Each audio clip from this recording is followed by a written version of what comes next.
Okey,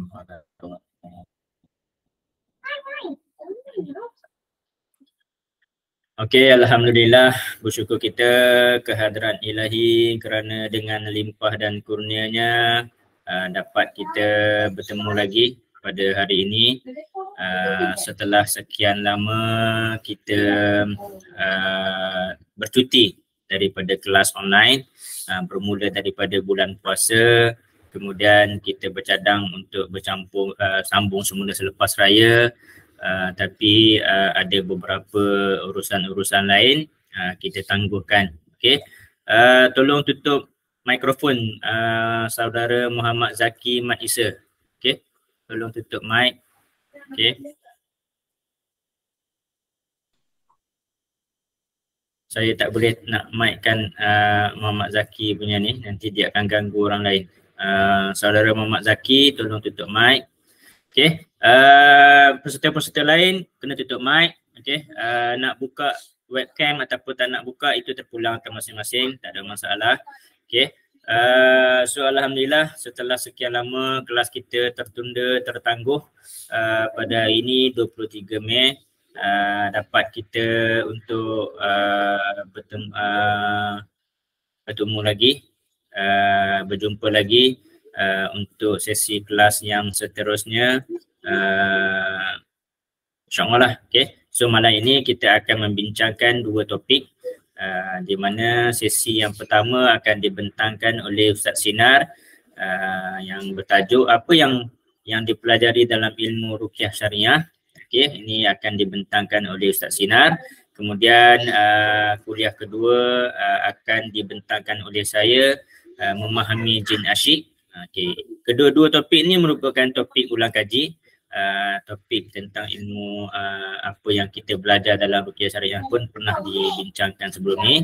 Jin asyik juga pernah dibincangkan sebelum ni sebagai ulang kaji, sebab ini antara tajuk-tajuk yang bagi saya menjadi perkara asas yang perlu kefahaman daripada kita. Okay. Tanpa saya membuang masa dengan lebih lanjut, saya menyerahkan majlis kepada Ustaz Sinar untuk meneruskan sesi kuliah. Bismillahirrahmanirrahim. Alhamdulillahirrabbilalamin. Bersyukur kita kepada Allah kerana dipertemukan lagi pada kuliah kita yang pertama setelah lama bercuti. Sebelum itu saya ingin bertanya, boleh dengar suara saya? Okay, kalau boleh dengar. Kalau tidak boleh dengar nanti type. Okay, Alhamdulillah. Suara saya hari ini ada kurang sehat sedikit. Baru-baru ini sakit. Setelah sembuh dari sakit demam sersema, kena lagi semula sakit demam sersema dan batuk-batuk. Jadi walau bagaimanapun kita teruskan, selagi ada suara kita boleh sampaikan kuliah kita. Okey, saya buka slide dulu.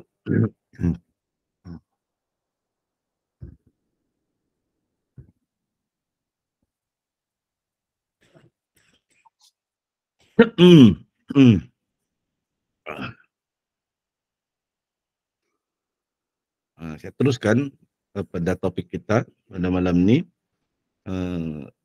Topik kita pada malam ni adalah berkenaan apakah yang ada isi kandungan silibus sukatan mata pelajaran dalam ilmu ruqyah syariah. Kita pernah belajar perkara-perkara ni dan sebenarnya sebelum ni lebih terperinci. Kita belajar tentang apa itu ruqyah, kita belajar jenis-jenis penyakit, kita belajar tentang penyakit sihir, kita belajar tentang penyakit ain. Sekarang saya akan sampaikan dalam pendekatan berbeza, yaitu overview. Saya rangkumkan semua ini tetapi secara ringkas supaya kita ingat kembali. Tujuan utamanya adalah kepada sahabat-sahabat kita yang masih kurang faham tentang ruqyah syariah ini, agar dapat lebih memahami, dapat mengetahui, terutama yang belum pernah ikut kuliah online, untuk mengetahui apakah isi kandungan ilmu ruqyah syariah, supaya akan datang apabila ada kursus-kursus rawatan Islam dan berbagai rawatan lagi lah tenaga dalam dan sebagainya, diri sendiri boleh membuat keputusan adakah itu ruqyah syariah atau bukan. Kalau ruqyah syariah, alhamdulillah. Kalau bukan ruqyah syariah, ada soalan kedua, yaitu adakah ia bercanggah dengan ajaran Islam atau tidak. Sebab tidak semestinya bukan ruqyah syariah dia bercanggah. Contoh, bekam. Ilmu bekam tidak disebut ruqyah syariah, tapi ia boleh digabungkan dengan ruqyah syariah dan dia boleh diamalkan. Sebab ada hadis Nabi, bekam dia tidak termasuk dalam ruqyah syariah. Sebab ruqyah ni ada bacaan. Bekam tidak perlu membaca apa-apa, baca bismillah pun terus membekam boleh. Bekam dia dalam kategori dinamakan tibun nabawi. Tapi ada rawatan-rawatan seperti azimat yang ada simbol-simbol, itu bercanggah dengan ruqyah syariah. Bukan saja dengan ruqyah syariah, bercanggah dengan ajaran Islam. Jadi yang tidak boleh diamalkan. Jadi ini kita akan ulang kaji balik overview. Saya tidak akan terangkan terperinci, saya akan cuba ulas dengan cepat sahaja. Nanti kemudian kuliah-kuliah akan datang, barulah kita akan kupas mula secara lebih mendalam atau lebih terperinci topik-topik, sama ada topik-topik kita ulang kaji atau ada topik-topik baru yang kita akan sampaikan.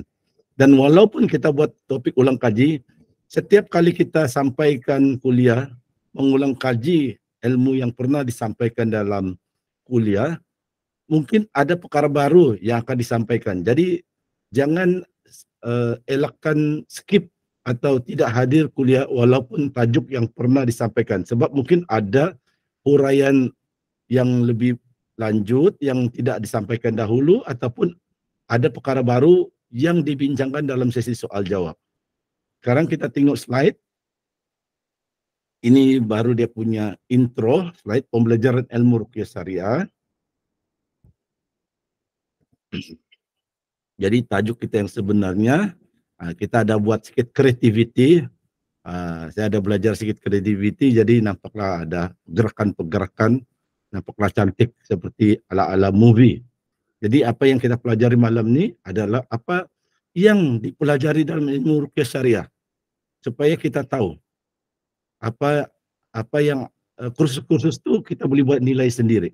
Sebab saya lihat, saya risau mulai kembali kursus-kursus tenaga dalam, tenaga minda ataupun mengaitkan kursus tu dengan istilah-istilah Islam, tapi sebenarnya saya meragui bahawa itu ilmu rawatan ataupun ilmu yang ada dalam Islam. Sebenarnya diambil daripada agama lain, lepas tu dikaitkan dengan Islam, dengan istilah-istilah Islam.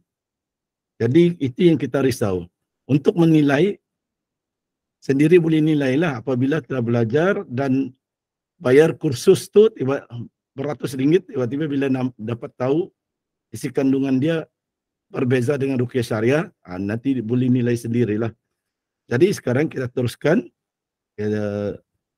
isi kandungan penyampaian kita pada malam ni. Okey, pendahuluan. Saya sudah pun buat pendahuluan tadi. Jadi saya tambah lagi. Dahulu kita di Malaysia, ilmu ruqyah lebih dikenali dengan nama ilmu pengubatan Islam. Dulu tahun 70-an, 80-an, istilah ruqyah ni belum dikenali, belum popular. Walaupun sebenarnya istilah ruqyah ni telah lama wujud pada zaman Nabi, zaman sahabat. Tapi pada satu ketika, bukan saja di Malaysia, ia seperti tenggelam. Seperti istilah tu pupus, tidak dibincang orang. Baru dinaikkan semula, terutama di Mesir, di tanah Arab, istilah tu dikaji, diajar semula oleh ulama dan pengamal ilmu ruqyah yang benar, ruqyah syariah. Lepas tu baru datang ke Malaysia. Lepas tu kita gunakanlah sekarang lebih popular ruqyah syariah. Dulu lebih kepada pengubatan Islam tahun 80-an, 90-an. Jadi cara pengajaran dulu lebih menumpukan ayat, zikir, doa apa yang dibaca dan bahan-bahan apa yang diperlukan untuk merawat penyakit. Kalau sakit kanser baca apa bahan-bahan herba yang perlu digunakan. Kalau sakit sakit kulit, apa bahan herba yang perlu digunakan dan apa bacaannya, itu dahulu. Dan ada masanya ilmu pengobatan Islam ini dia dicampur atau digabungkan dengan ilmu rawatan yang lain, ilmu-ilmu lain. Contohnya ada ilmu yang digabungkan dengan ruqyah itu herba dan bekam, itu dibenarkan. Tapi ada juga ilmu yang digabungkan itu bercanggah dengan syariat, bercanggah dengan ajaran Islam, digabungkan dalam perubatan Islam. Contohnya ada perawat Islam yang menggabungkan ilmu ruqyah, ilmu bacaan Al-Quran, doa, dengan ilmu membuat azimat. Dia rawat orang, lepas tu dia buat azimat, dia suruh bawa pulang azimat tu, dia suruh ikat di lengan, dia suruh gantung di rumah. Dan contohnya ada pula yang merawat dengan tenaga dalam. Baca bismillah, satu kali bismillah, baca Al-Fatihah, baca salawat, 2-3 kali, terus tangan bergerak dengan hembus nafas ke arah pesakit dengan tujuan tenaga dalam menjurus tenaga nafas. Kononnya itu pun sebagian daripada rawatan.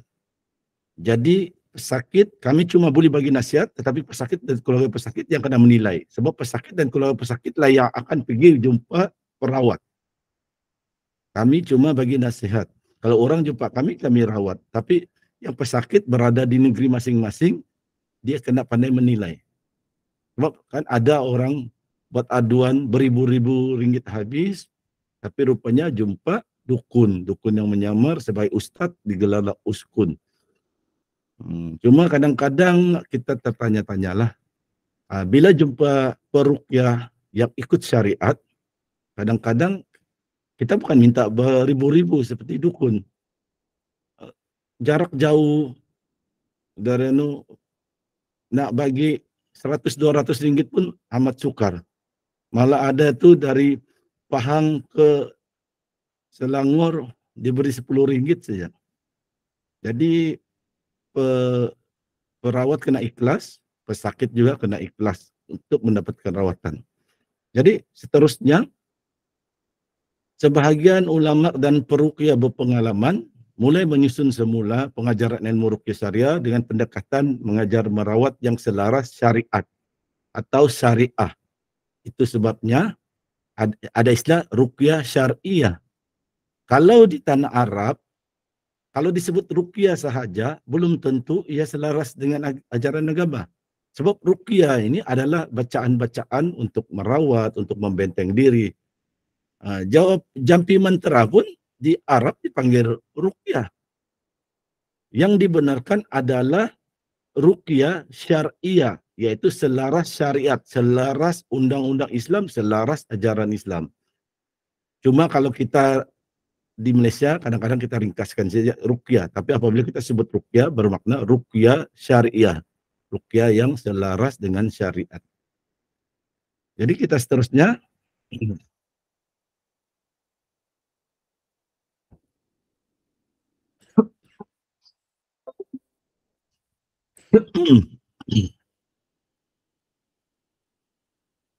masih di pendahuluan, pendekatan pengajaran ruqyah kini adalah dengan memberi tumpuan kepada pemahaman dan menyadarkan masyarakat bahawa meruqyah itu mudah dilaksanakan. Dulu 70-an, 80-an belajar sakit ini apa ayatnya, sakit ini apa ayatnya, apa bahannya. Zaman sekarang pendekatan terkini kita ajar pemahaman. Sebab apabila kita faham, apa ayat-ayat Al-Quran pun boleh dibaca sebagai ruqyah. Jadi sekarang ni ruqyah juga diajar dengan memberi tumpuan kepada syariat, kepada syariah, iaitu mengasingkan. Kalau dulu perubatan Islam, zaman dulu dicampur-campur. Ada baca Al-Quran, ada juga baca jampi-jampi. Ada juga baca jampi seperti pantun-pantun. Panakku, panah marifatku, panah gunung-gunung runtuh, ku panah batu-batu pecah. Ai mambang kuning, mambang biru, mambang si mambang. Jadi, bila ruqyah syariah yang terkini ini, kita asingkan, kita tapis.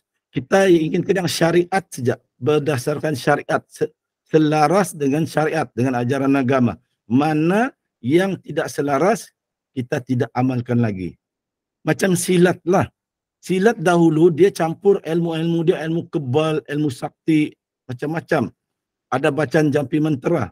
Saya sendiri pernah belajar silat walaupun tidak tamat.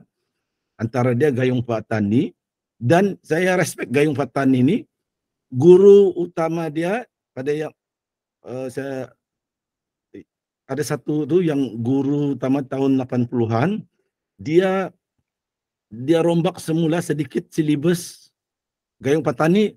Amalan orang tua-tua dahulu-dahulu yang jampi mentera dia tidak lagi ajar.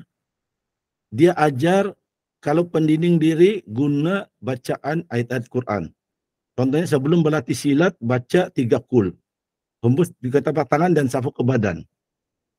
Dia telah selaraskan ilmu silat itu dengan syariat, dengan ajaran agama. Begitulah juga ilmu pengubatan ini. Sekarang ni dinamakan ruqyah syariah sebab kita tapis, kita tidak ingin masukkan campur aduk dengan ilmu-ilmu lain yang tidak selaras. Kalau selaras dengan Islam boleh.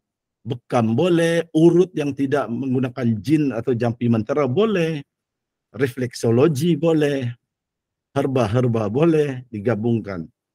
Jadi itu ruqyah syariah. Maka pada malam ini kita akan mengulang kaji apakah isi kandungan, silibus, sukatan mata pelajaran ilmu ruqyah syariah. Mungkin dari satu perguruan dengan perguruan lain akan ada perbezaan sedikit, pendekatan berbeza. Ada bagi kursus ruqyah syariah 2 hari dan terus boleh amal, ada kursus selama 1 tahun dan perlu mendapat pengiktirafan untuk merawat orang. Jadi ada berbagai pendekatan tetapi asasnya sama. Jadi inilah yang kita akan lihat asas-asas isi kandungan dalam ruqyah syariah. Dalam ruqyah syariah ini antara awal kita diajar adalah definisi atau maksud ruqyah syariah. Seorang pelajar ruqyah itu perlu tahu dan faham apa itu ruqyah syariah. Kalau tidak asik tanya saja. Ini kursus okey ke ni? Ada kursus saya tengok di website, di Facebook, okey ke ni? Selaras syariat ke tidak?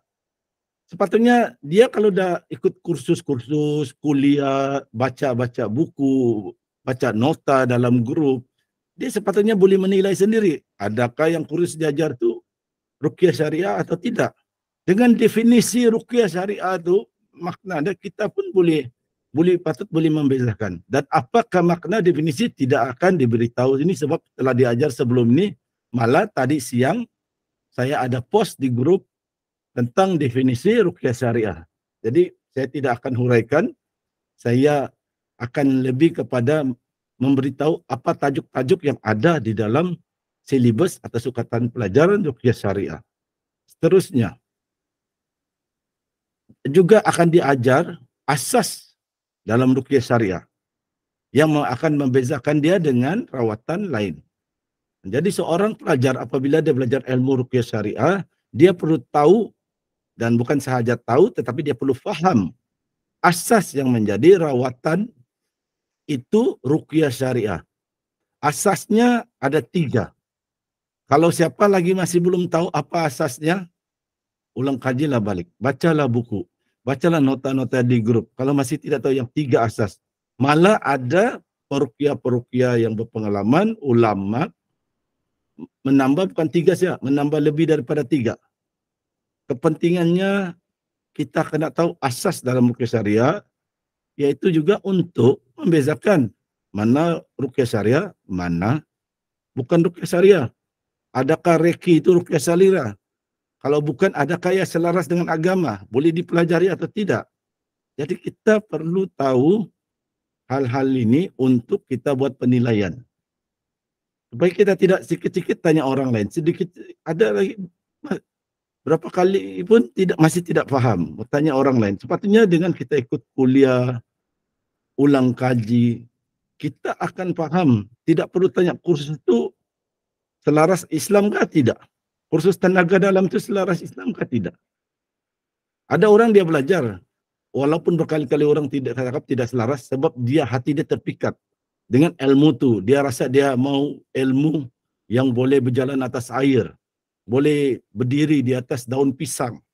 Jadi hati dia akan mengatakan iya betul, selaras-selaras, sebab dia mau tu kesaktian sebenarnya, bukan dia secara objektif mau menilai sama ada selaras atau tidak selaras. Jadi apakah asas ni pun tidak saya beritahu, sebab pernah diajar dalam kuliah, dan juga tadi siang saya ada post asas Ruqyah Syariah ini. Jadi bacalah di dalam grup Telegram. Seterusnya.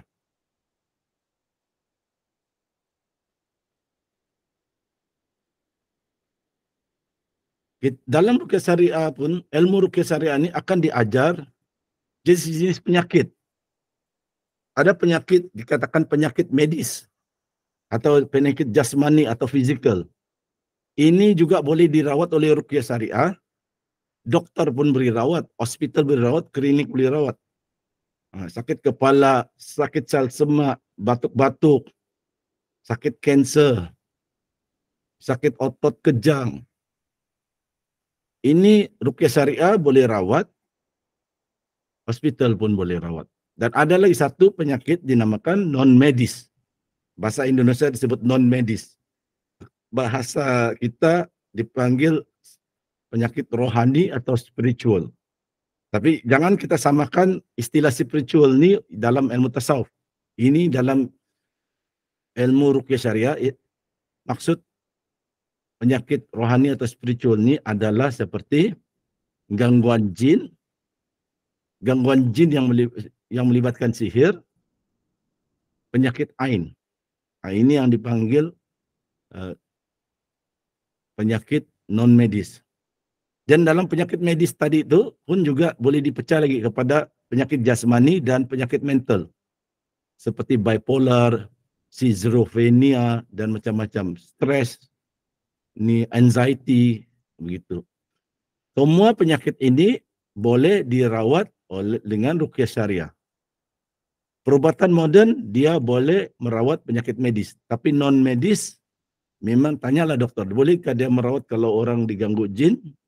Memang tidak ada dalam pembelajaran mereka di universiti tentang merawat penyakit diganggu jin. Jadi ini kita kena paham bahawa Ruqyah Syariah boleh merawat. Kata kuncinya merawatlah, bukan menyembuhkan. Sebab yang menyembuhkan adalah Allah.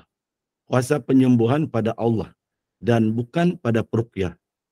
Jadi ada peruqyah, kita pesakit jumpa sudah 7 kali, jumpa 7 sesi, tidak sembuh-sembuh. Pergi jumpa peruqyah lain, 1 kali rawat, 3 kali rawat, sudah sembuh.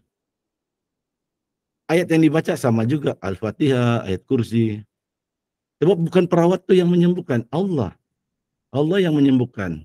Mungkin doa perawat yang satu ini Allah kabulkan. Atau memang Allah takdirkan orang itu lewat lambat sembuh untuk membagi pengajaran kepada dia. Sebab dulu mungkin dia ada belajar ilmu-ilmu salah. Dia ada memakai susuk. Jadi Allah bagi dia jumpa dengan perawat, lambat sembuh sebab Allah ingin dia dengar nasihat perawat tu. Nasihat-nasihat agama untuk dia kembali ke pangkal jalan. Jadi ada hikmah dia lambat sembuh, dan kita kena paham bukanlah perawat yang menyembuhkan tetapi Allah. Perawat hanya merawat dan semua penyakit boleh dirawat, tapi yang menyembuhkan adalah Allah. Kita pergi seterusnya. Jadi antara yang akan diajar dalam ilmu Ruqyah Syariah, akan diajar bahawa Allah yang menurunkan penyakit dan Allah juga yang berkuasa menyembuhkan penyakit. Yang ini perlu difahami sebab banyak orang awam pesakit tahu tapi kurang faham. Kurang faham hal ini, jadi ada yang sanggup pergi jumpa bomo siam dan sebagainya walaupun perawatan tidak selaras agama, asal ingin sembuh. Yang penting usaha ingin sembuh.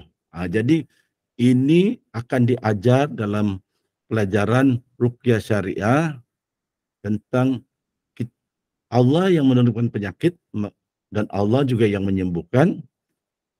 dan diajar, dan sebaiknya pelajar itu belajar bersungguh-sungguh agar faham. Tahu sahaja tidak semestinya faham. Mau ulang kaji selalu baru faham, atau buat praktikal mungkin baru faham. Seterusnya, dalam ilmu ruqyah syariah juga akan diajar berkenaan jin dan alam jin. Pelajar perlu belajar berkenaan jin dan alam jin, tetapi berdasarkan panduan syariat, yaitu dengan melihat dalil-dalil ayat-ayat Al-Quran, hadis, dan pandangan para ulama muktabar. Bukan daripada cerita-cerita karut-marut, cerita-cerita yang diajar oleh orang bergaya ustadz, tapi sebenarnya dia tidak berlatar belakangkan ustadz, dan dia ambil daripada cerita-cerita dongeng dan sebagainya yang tidak bersandarkan Al-Quran dan hadis. Kita berdasarkan Al-Quran dan hadis dahulu. Sekiranya ada cerita itu berdasarkan pengalaman, kalau selaras Al-Quran dan hadis, oke. Kalau tidak selaras, jangan kita terima bulat-bulat. Ini panduan asas yang ramai tidak pasti. Cakap tidak tahu, memang tahu, tapi mungkin tidak paham. So, begitu juga ada yang mengagung-agungkan guru, kononnya guru agama, tapi jelas ajaran mereka tidak selaras dengan ajaran agama Islam, dengan Al-Quran dan hadis. Jangan lihat hanya karena berserban, pemegang tasmi, terus kita percaya. Dan kita kena lihat ada kata-katanya itu selaras dengan Al-Quran, dengan hadis, ataupun ulama-ulama muktabar seperti Imam Syafi'i, Imam Hambali, Imam Maliki, Imam Ahmad bin Ambal, Imam Malik, Imam Hanafi, Abu Hanifah, selaras, dan ulama-ulama lain. Kalau tidak selaras, jangan kita terima bulat-bulat. Dan di dalam mempelajari jin dan alamnya ini, biasa kita akan belajar juga tentang talbis iblis, ghurur, tasyakul, tamasul. Sepatutnya siapa yang selalu ikut kuliah, selalu bertanya dalam grup Telegram, tahu dan faham. Kalau tidak tahu lagi, tidak faham, baca lagi lah buku, baca lagi lah tulisan-tulisan sebelum ini, hadirlah kuliah. Sebab kalau tidak tahu, ini asas yang ada dalam ilmu ruqyah syariah. Tidak tahu, nanti sakit tanya kita mula-mula rawat diri sendiri, rawat keluarga, rawat sahabat sekerja. Bila mereka tanya benda-benda begini, tidak dapat jawab. Sedangkan ini ada diajar dalam ilmu ruqyah syariah. Jadi apa tujuan kita belajar? Tujuan kita belajar bukan pasal kita mau piara jin, kita mau jin jadi qadam kita. Tidak. Tujuan kita belajar untuk mengenali musuh manusia dan tipu daya jin ini, agar tidak kita terpedaya dengan mereka. Seterusnya, antara yang dipelajari lagi adalah dalil-dalil agama Islam berkaitan ruqyah syariah. Kalau kita ikut macam kursus ruqyah Syekh Abu Al-Bara, akan diajar apa dalil-dalil agama. Kalau merawat, meruqyah dengan kita menyapu tubuh badan, ada dalilnya dari hadis Nabi. Kita akan diajar. Kalau kita ikut kursus yang langsung tidak ada sebut pasal dalil, kecuali mungkin kursus itu singkat, berapa jam saja. Tapi kalau kursus selama 2 hari, langsung dia cerita pasal dalil-dalil agama, ayat Quran, hadis, hati-hatilah. Tanya pada diri sendiri, adakah yang kita belajar itu ilmu yang selaras syariat atau ilmu yang bukan-bukan, yang meragukan. Seterusnya, pendekatan pengajaran ruqyah pada zaman sekarang kini mesra masyarakat. Pelajar akan diajar bahwa mudah melakukan ruqyah syariah pada zaman sekarang. Pendekatannya mesra masyarakat. Pelajar diajar mudah melakukan ruqyah syariah, tidak perlu bertapa di gua, tidak perlu bertapa di bukit, di gunung Tahan kah, gunung Ledang kah, tidak perlu.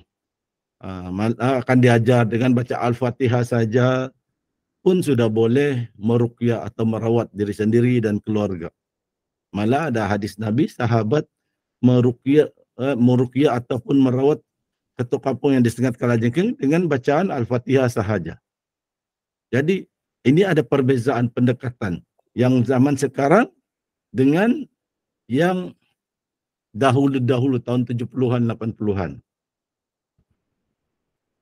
Seterusnya, dalam ilmu ruqyah syariah ini kita akan diajar meruqyah mandiri. Ruqyah mandiri ini adalah kita meruqyah dengan melakukan sendiri. Teknik ini digelar ruqyah mandiri kalau di Indonesia. Kalau di Malaysia kadang-kala ada yang menyebut ruqyah kendiri.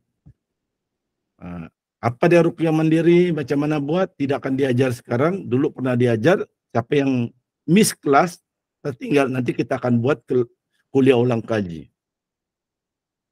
Seterusnya, dalam ilmu ruqyah syariah akan diajar teknik-teknik ruqyah syariah.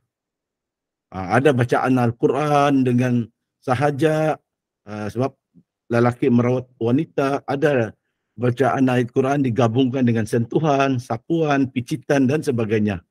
Teknik ini pernah diajar pada kuliah-kuliah yang lalu, jadi ini cuma diingatkan kembali apakah isi kandungan ilmu ruqyah syariah dan tidak akan diperincikan. Seterusnya, dalam ilmu ruqyah juga akan diajar asas ayat-ayat asas dalam ruqyah syariah. Ayat-ayat asas ini ayat-ayat asas ini akan diajar oleh guru-guru dan lain guru lain ayat-ayat asasnya. Kalau macam Coach Kamaru dengan saya, kami biasa ajar 20 kelompok ayat-ayat ruqyah seperti yang dalam senarai yang selalu diajar dalam buku-buku ruqyah seperti dalam buku Syekh Wahid Abdul Salam Bali. Dia mirip ayat-ayat manzil. Ada pula guru mengajar 10 ayat asas pertama, 10 ayat asas kedua. Ada pula guru lain mengajar asas kendiri pertama, asas ruqyah kendiri kedua, dan berbagai lagi. Tapi asasnya adalah ayat-ayat Al-Quran. Dan majoritinya adalah sama. Al-Fatihah, ayat kursi, dan seterusnya. Dan kita tidak bincang ini sebab pernah disampaikan sebelum ini dalam kuliah-kuliah yang lalu. Seterusnya,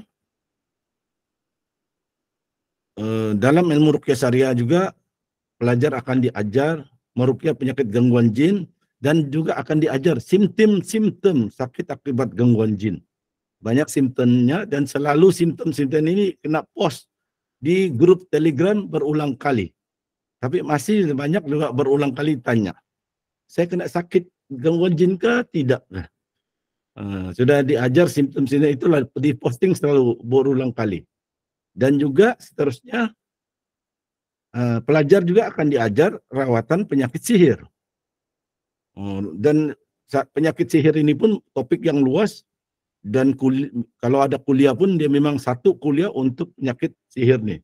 Sebab simptomnya, jenis-jenis sihir yang dimakan, yang ditanam, yang dihembus, macam-macam. Jadi di sini cuma kita ulang kaji, ingatkan kembali apa yang diajar dalam ruqyah syariah. Jadi kalau ikut kursus bayar beratus tapi tidak ada diajar perkara-perkara ini, jadi kita sepatutnya ragu-ragu. Memang ada kursus singkat, kursus sehari, memang dia tidak akan dapat cover semua topik, tapi memang sebahagian topik ini dia akan ajar. Jadi kalau langsung dia tidak ajar, dia cerita pasal aura, pasal nafas, dengan menggunakan nafas apabila kita berdoa akan makbul, akan murah rezeki dengan kita tarik nafas, tahan nafas, tembus nafas, kita baca doa panjang-panjang dengan sekali nafas, hati-hatilah, itu bukan ruqyah syariah. Nah, seterusnya yang kita akan belajar merawat penyakit ain. Penyakit ain ini yang tidak berapa difahami di Malaysia, tapi alhamdulillah sekarang banyak sudah perawat yang faham penyakit ain dan menyampaikan, mengajar kepada masyarakat. Sebab ini penyakit ain ini nanti kita akan buat ulang kaji, sebab penyakit ain ini penting. Ramai manusia kena sakit ain tapi disangka sihir. Sebab sakit ain ini simptom-simptomnya mirip simptom penyakit sihir. Jadi ramai yang kena ain tapi sangka sihir, lepas tu berburuk sangka dengan rakan sekerja, dengan keluarga. Sedangkan sebenarnya tidak ada keluarga atau rakan sekerja menghantar sihir walaupun ada selisih faham. Rupanya kena ain. Jadi kena belajar apa itu penyakit ain, simptom-simptomnya dan bagaimana cara merawat penyakit ain. Seterusnya akan belajar rawatan penyakit medis. Penyakit kalau sakit, anak demam, macam mana dirawat dan sebagainya. Dan ada perguruan-perguruan tertentu yang memang banyak mengajar tentang rawatan penyakit medis, apa ayat yang dibaca. Ada pula yang mengajar gunakanlah ayat-ayat asas ruqyah, Al-Fatihah, yang 20 kelompok ayat itu pun berbagai penyakit termasuk kanser pun boleh dirawat dengan bacaan tu. Tinggal saja bagaimana cara kita amalkan. Kadang-kadang yang masalah dia bukan ayatnya sudah betul, tapi pengamalan.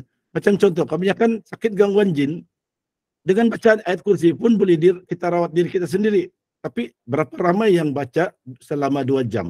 Sedangkan yang diajar oleh peruqyah senior seperti Syekh Wahid Abdul Salam Bali, ayat kursi perlu dibaca selama 2 jam atau lebih. Paling kurang sejam.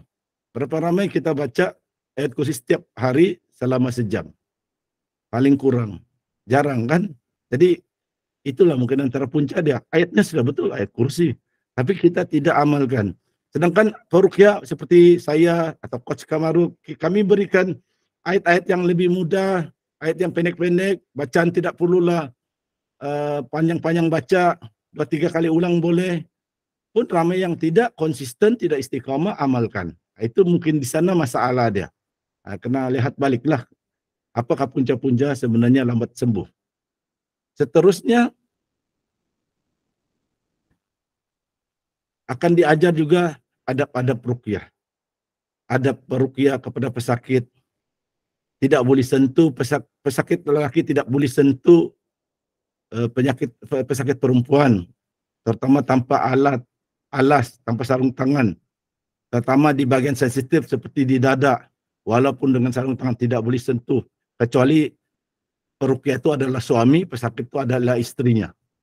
Ini ada diajar, ada yang mengajar secara spesifik tentang adab ini, ada yang diajar adab ini secara tidak spesifik tapi secara sampingan.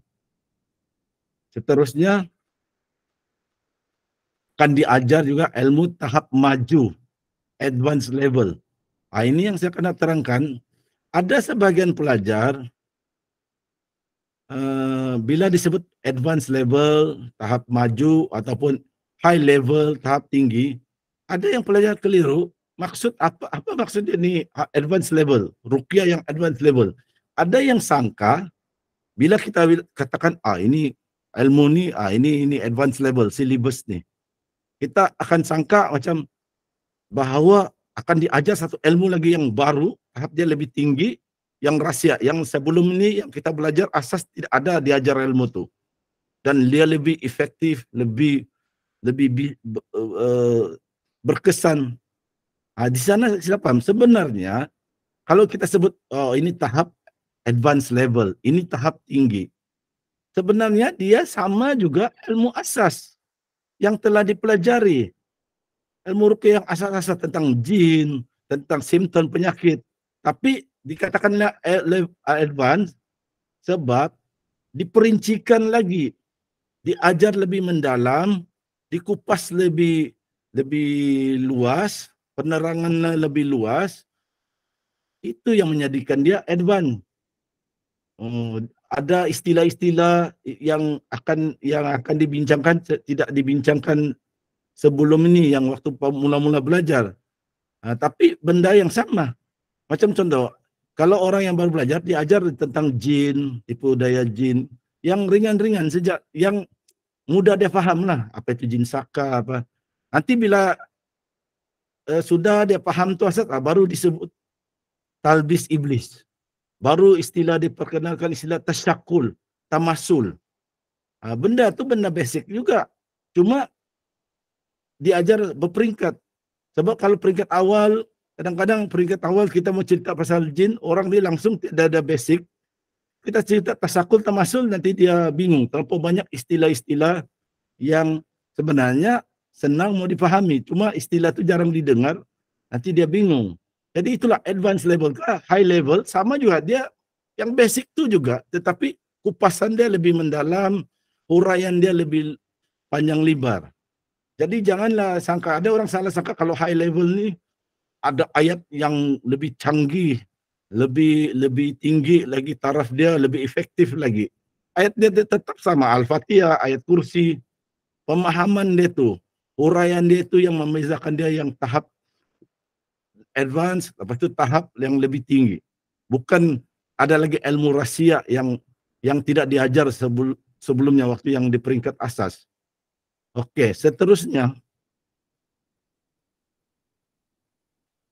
dalam ilmu ruqyah syariah juga ada diajar ilmu tazkiyatun nafs, iaitu pembersihan jiwa. Ini boleh dikatakan inilah advanced level. Sebenarnya dia tetap asas. Tanpa belajar ilmu ruqyah syariah pun kita patut membersihkan jiwa kita daripada kesyirikan, daripada dengki, hasad dengki, dan berbagai lagi penyakit hati. Kalau kita tidak belajar ruqyah syariah pun sebenarnya kita perlu membersihkan jiwa atau hati kita. Tapi dalam ruqyah syariah, tidak semua kursus ruqyah syariah mengajar ni. Ada yang tidak ajar, tapi ada yang mengajar, itulah dia mungkin dianggap advance level lah, mengajar ini untuk membersihkan hati atau jiwa. Sebab ada pesakit, rupa-rupanya sudah lama sakit, tidak juga sembuh-sembuh, ada masalah di hatinya. Bila dia bersihkan hatinya, baru dia mendapat kesembuhan. Jadi inilah antara ilmu-ilmu yang dipelajari. Antara dan saya tambah lagi sedikit, iaitu kadang-kala diajar juga ilmu-ilmu berkaitan. Kalau guru itu pandai ilmu bekam, maka dia akan ajar juga ilmu bekam kepada muridnya.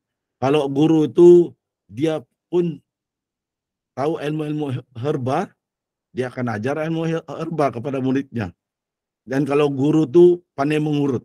Macam saya tidak pandai mengurut, tidak pandai membekam. Saya kalau bekam, saya pergi jumpa kawan saya tidak akan ajar lah. Tapi ada guru macam kawan saya yang belajar ruqyah, dia pun pandai mengurut. Dia boleh ajar mengurut di mana mau tekan, di tangan, di kaki. Dia akan ajar. Jadi itulah kebaikannya kalau kita belajar ilmu ruqyah ini dengan berbagai guru. Jangan satu guru saja. Sebab dengan guru ni kita belajar ilmu ruqyah, tapi dan juga kita diajar ilmu urutan. Dengan guru ni kita belajar ilmu ruqyah dan dia ajar juga kita ilmu bekam.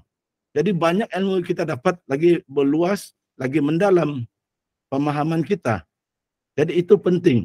Inilah tajuk-tajuk dia yang kita akan pelajari dalam ilmu ruqyah syariah. Siapa yang belum pernah belajar ilmu ruqyah syariah, siapa yang ingin ikut kursus, antaranya kursus yang terdekat, kursus yang dibuat oleh Coach Kamarul Azli. Datanglah, kalau berada di Semenanjung, tinggal di kawasan Pahang atau berdekatan, negeri berdekatan Selangor, datanglah, belajarlah ilmu ruqyah syariah ni. Jadi kalau pergi belajar ilmu-ilmu lain, coba bandingkan dengan yang ada ni, sama ada selaras, sama atau tidak sama. Jadi itulah penyampaian saya, ulang kaji ilmu apakah silibus sukatan pelajaran, topik-topik yang diajar dalam ilmu ruqyah syariah. InsyaAllah akan datang, kita akan kupas balik ilmu-ilmu ni, sama ada kita ulang kaji atau kita akan berikan ilmu-ilmu tambahan. Jadi setakat ini sahaja penyampaian saya. Yang lampiran ini nanti bacalah, nanti saya akan share ini nota slide ini akan dibaca kemudian. Jadi setakat ini, jadi saya tutup slide saya ni. Lepas saya tutup, saya akan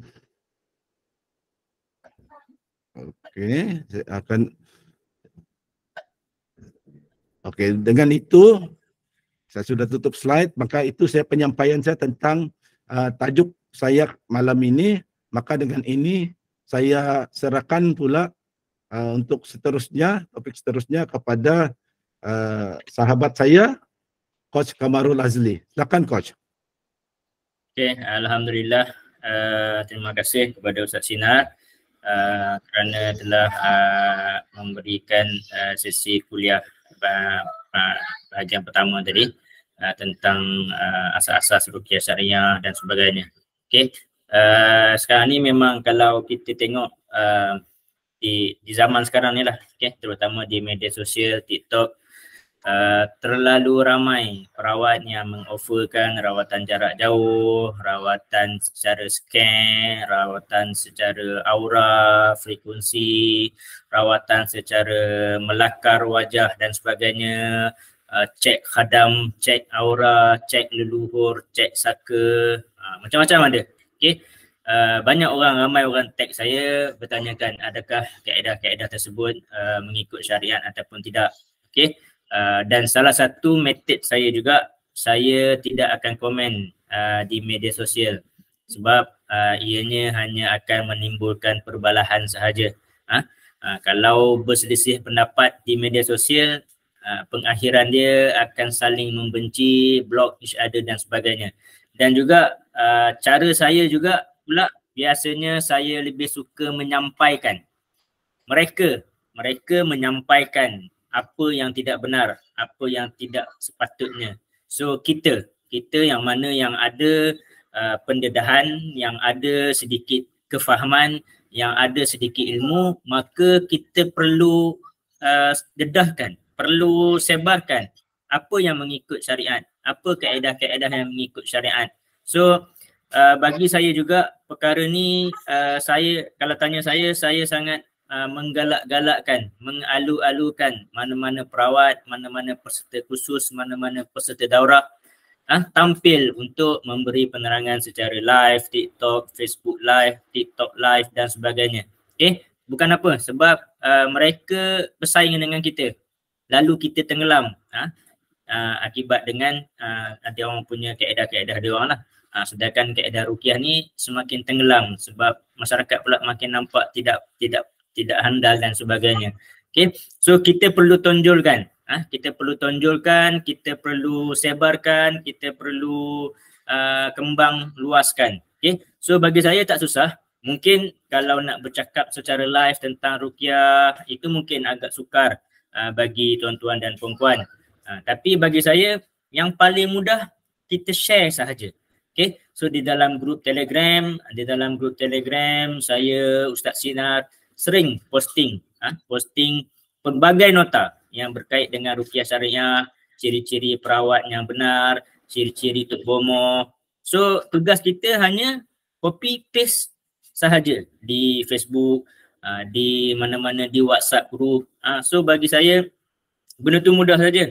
Kita sekadar sebarkan sahaja. Okey, rawatan jarak jauh adalah salah.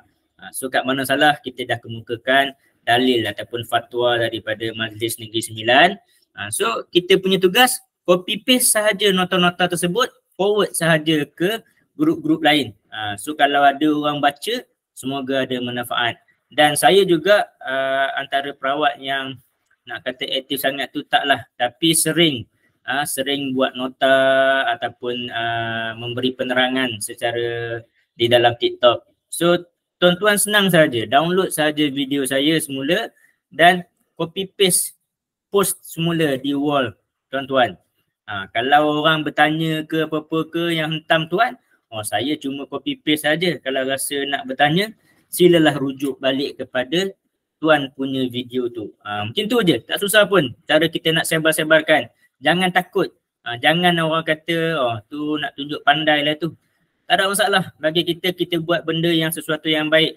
Dalam grup tu banyak saya dan Ustaz Sinar share nota-nota. Malah saya juga banyak post link video YouTube, link video TikTok.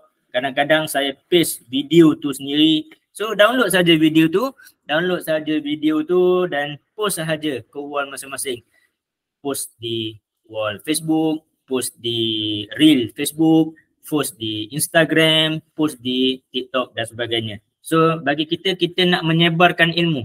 Saya macam saya cakap, saya tak suka nak kecam, kaedah ini salah, kaedah ni tak betul. Tapi sebaliknya kita cuba tonjolkan apa yang sebenarnya. Okay, itu cara saya lah. Okay.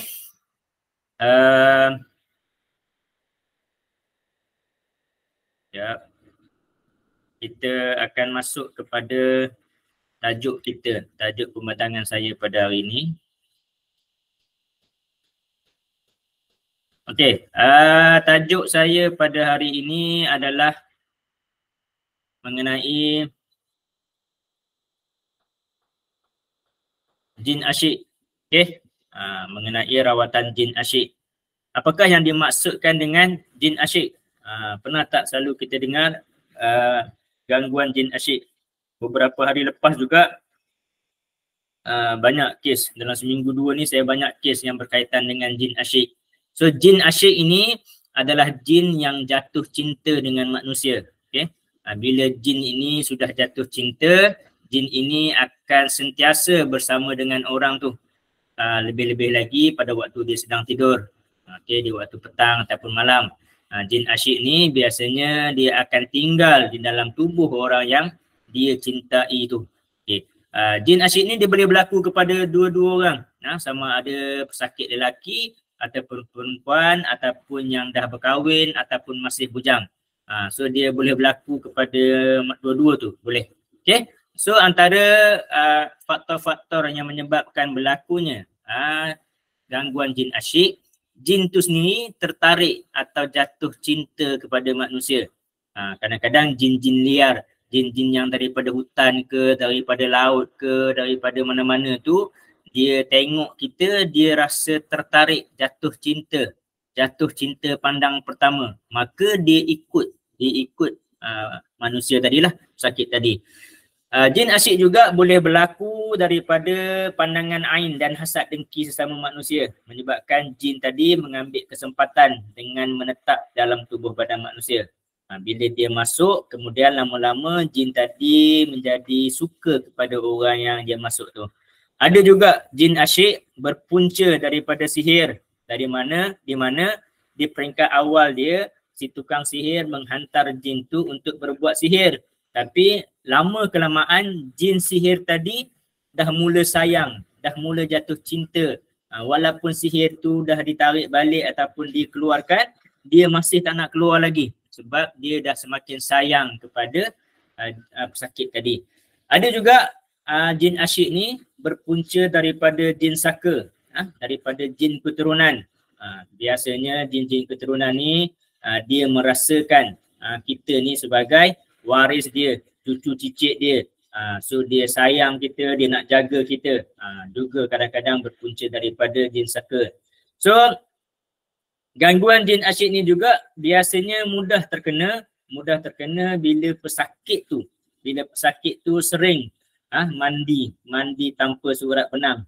Ini yang saya selalu menasihatkan, terutama wanita, anak dara ke, mak orang ke, janda ke. So kalau nak mandi, kenalah sentiasa dengan kain basahan. Okay? Jangan mandi macam tu saja. Jangan kita membuka ruang pada pintu kemasukan jin asyik. Okay? Ciri-ciri jin asyik lain juga bila dia terlalu lama di dalam bilik air, mandi terlampau lama. Okay? Kebiasaannya kita secara normal mandi dalam lebih kurang 10 hingga 15 minit. Tapi dia masuk ke sejam, 2 jam mandi tu. So jin tadi dia sukalah duduk masuk kat kita. Ataupun dia memang suka hidup-hidup menyendirilah. Okay? Itu antara faktor-faktor berlakunya gangguan jin asyik. Okay, ciri-ciri seseorang tu, tanda cara yang kita nak boleh diagnose ataupun kita nak boleh kenal pasti seseorang tu sudah pun terkena gangguan jin asyik. Salah satunya bila pesakit tu hilang nafsu terhadap pasangan dia secara tiba-tiba. Kalau dulu suami isteri, katakan yang terkena jin asyik ni daripada perempuan, dulu dia okey je dengan suami dia. Tapi tiba-tiba dia hilang nafsu, tak boleh rasa nak bersama. Okay, itu salah satu ciri-ciri dia. Sukar mendapat jodoh. Okay, ini juga antara ciri-ciri jin asyik. Dia sukar nak dapat jodoh. Biasanya sering terganggu lah. Bila dia suka pada orang, orang tak suka pada dia. Bila orang pula suka pada dia, dia pula tak suka pada orang. Kenapa saya cakap macam tu? Sebab jin asyik tadi, dia dah jatuh cinta dengan kita. Dia jatuh cinta dengan kita. So bila kita bercinta dengan orang lain, nak kahwin dengan orang lain, dia memang akan cuba ganggu dan cuba untuk menggagalkan. Okay, itu yang tak dapat jodoh. Kalau yang dah dapat jodoh pula, dia akan jin asyik tadi, dia akan ganggu pasangan kita daripada rasa sayang kepada rasa benci. Okay, dia akan ganggulah. Okay, so memang biasanya jin asyik ni dia akan ganggulah sebab dia nak kita. Dia nak kita, dia tak akan bagilah pasangan kita baik dengan kita dan sebagainya. So kalaulah pesakit tu dah kahwin, tadi kalau tak kahwin lagi, dia halang jodoh. Dan dia halang jodoh, dia akan, kalau yang sudah dah berkahwin, dia akan ganggu pula dari segi hubungan suami isteri. Kalau dah kahwin juga, dia juga akan selalu kacau dari segi zuriat. Dia tak akan bagi dapat anak, dia halang, dia ganggu dan sebagainya. Okay, ini yang tadi yang berlaku lah.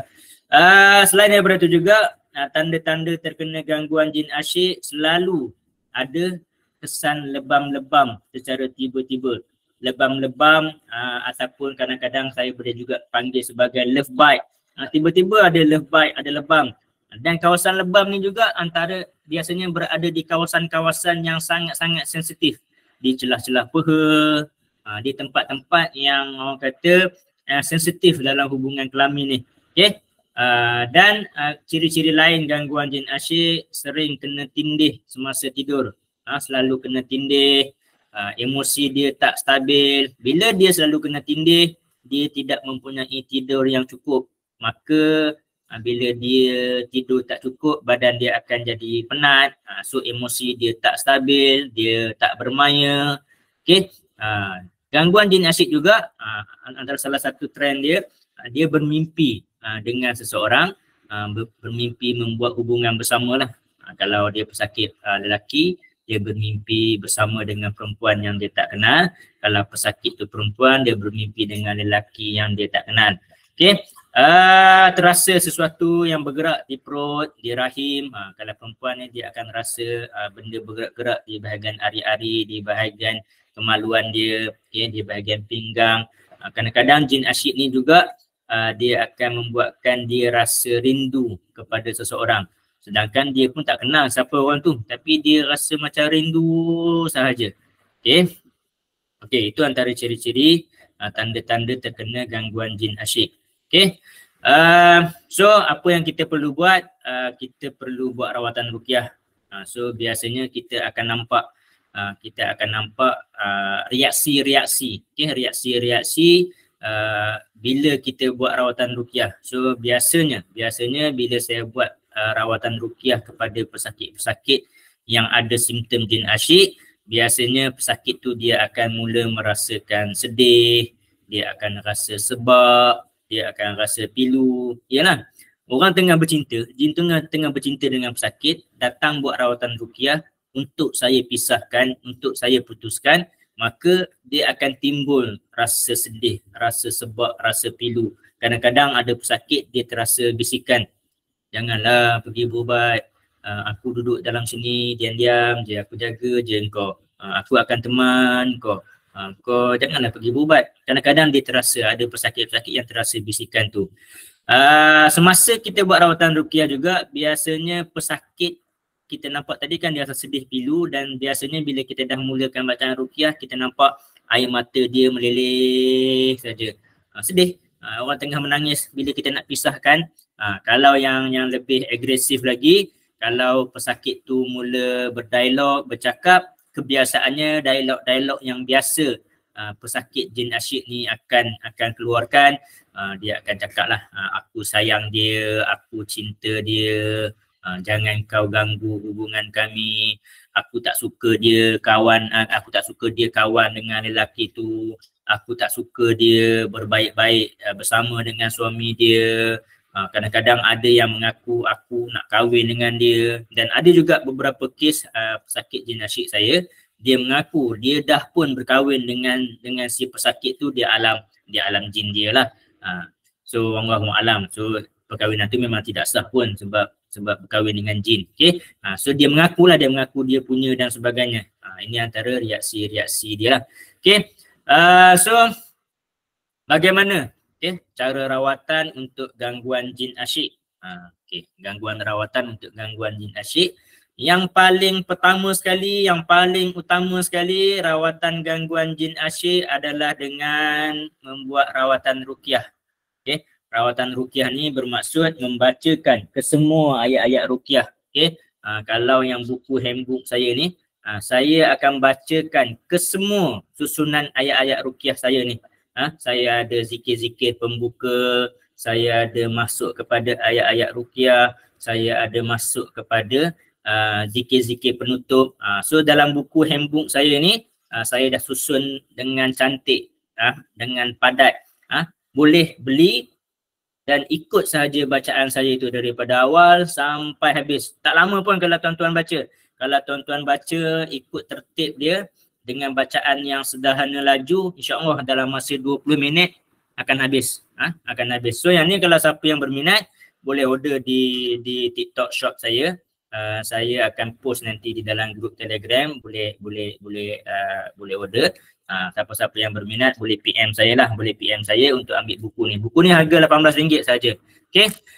Yang keduanya kena menjaga zikir-zikir dan amalan harian. Okey, zikir-zikir dan amalan harian ni pun dah banyak saya dan Ustaz Sinar share di dalam grup Telegram. Okey, dan daripada masa ke semasa juga kita akan selalu share lah. Yang seterusnya selalu berwangi-wangian. Okey, selalu berwangi-wangian. Okey. Sifat gangguan jin ni biasanya dia tak suka kepada benda-benda wangi. Jin yang jahat, jin yang kufur, dia sifat dia suka kepada benda busuk. So kita pula kenalah berwangi-wangian untuk lawan gangguan jin asyik tadi. Okay, so misalnya ini adalah minyak kasturi hitam. Ini yang saya jual, saya ada jual minyak kasturi hitam dan minyak kasturi kijang. Tak kisahlah mana-mana pun. Minyak wangi ni dicalit di hujung-hujung jari. Okay, di hujung jari tangan. Jari tangan ada 10. Bagi wangi sikit-sikit. Di hujung-hujung jari tangan sikit. Bagi wangi di hujung jari tangan ada 10. Jari kaki ada 10. Sapu di telinga, di mata, di hidung, di mulut, di puting payudara, pusat kubur dan dubur. Kemudian barulah kita pakai di nadi-nadi dan sebagainya. Okey? Itu rawatan dengan menggunakan minyak wangi. Okey. Yang seterusnya, kaedah rawatan untuk gangguan jin asyik, jangan macam saya cakap tadi, bila nak mandi sentiasa dengan kain basahan. Okey. Yang belum berkahwin, segeralah urusan kahwin. Okey. Banyakkan amalkan surah Ar-Rum ayat 21. Okey. Surah Ar-Rum ayat 21. Wa min ayatihi an khalaqalakum min anfusikum azwaja litaskunu ilaiha wa ja'ala bainakum mawaddatan wa rahmah inna fi zalika laayatin liqaumin yatafakkarun. Dan di antara tanda-tanda kekuasaannya ialah dia menciptakan untukmu isteri-isteri dari jenismu sendiri supaya kamu cenderung dan merasa tenteram kepadanya, dan dijadikannya di antara kamu rasa kasih dan sayang. Sesungguhnya pada yang demikian itu benar-benar terdapat tanda-tanda bagi kaum yang berfikir. Okey. Ini adalah surah Ar-Rum ayat 21. Ini antara teknik-teknik rawatan untuk masalah gangguan jin asyik. Okey. Okey. Itu saja dari segi perkongsian kuliah pada hari ini. Saya membentangkan topik jin asyik.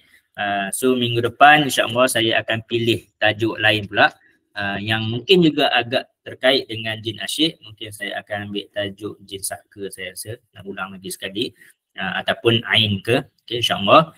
Okay, so alhamdulillah, terima kasih juga Ustaz Sinar kerana telah membeli buku saya, dan memang alhamdulillah ramai testimoni daripada pesakit saya juga.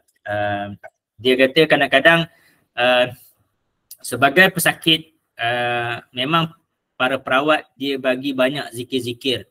Nak zikir ni amal zikir la ilaha illallah wahdahu la syarikalah pun boleh. Zikir la ilaha illa anta subhanaka inni kuntu minaz zalimin pun boleh. So bila terlampau banyak sangat zikir, dia kata tak tahu nak amal yang mana satu. So alhamdulillah dalam buku ni saya dah memang susun cantik. ada zikir-zikir sebagai pembuka, sebagai mukadimah sebelum kita memulakan ruqyah, dan juga ada susunan bahagian kedua, susunan ayat-ayat ruqyah sebanyak 20 ayat. Okey, kemudian masuk kepada zikir-zikir penutup. Zikir-zikir penutup sebagai pengunci kalau ada gangguan jin supaya tak boleh masuk. So ramai pesakit yang beli, dia kata bila ada buku macam ni dan dah ada susunan dia, SOP dia, so lebih mudah untuk dia beramal. Okey, alhamdulillah, insya-Allah itu sahaja untuk sesi kuliah pada malam ni. Kita buka kepada sesi soalan, sesi soal jawab. Yang mana yang ada soalan boleh teruskan bertanya soalan. InsyaAllah saya dan Ustaz Sinar akan cuba membantu, cuba menjawab soalan-soalan tersebut. InsyaAllah. Ada soalan boleh type soalan secara teks, ataupun kalau nak bercakap secara langsung juga boleh, tak ada masalah. Dua-dua boleh. Kalau nak bercakap secara langsung, afdalnya, adabnya buka mic lah, buka mic, bercakap berdepan dengan kami lah, itu secara baiknya lah. Kalau rasa segan, rasa malu, boleh secara teks.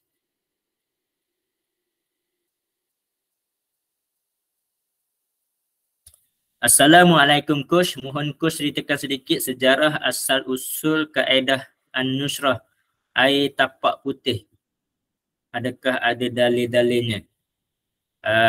Saya minta maaf, air tapak putih ataupun An-Nusrah ni saya tidak tahu. Adakah Tuan Yusuf masukkan rawatan kaedah pinggan putih? Itu Coach. Itulah itu Coach, pinggan putih. Okey, rawatan pinggan putih ni kalau dari segi sejarah atau dalilnya tu saya tidak pastilah.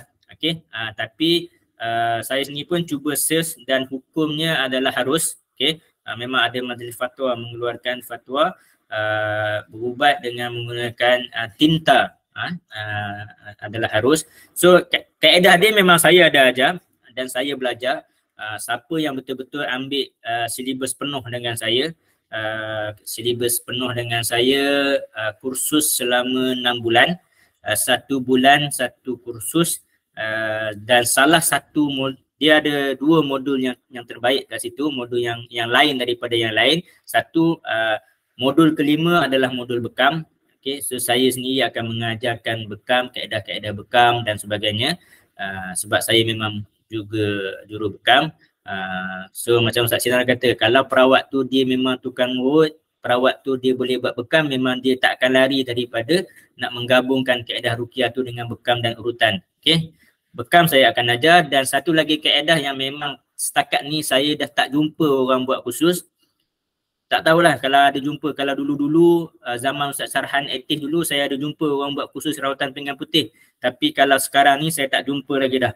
Kaedah rawatan pinggan putih di mana pinggan putih yang betul-betul putih ditulis dengan tinta za'faran. So bunga za'faran. Okey, bunga za'faran tu filamen bunga za'faran tu dibancuh. Ada cara dia lah, ada kaedah dia, dibancuh dibancuh dengan tinta za'faran tu dan ditulis ayat-ayat ruqyah pada pinggan.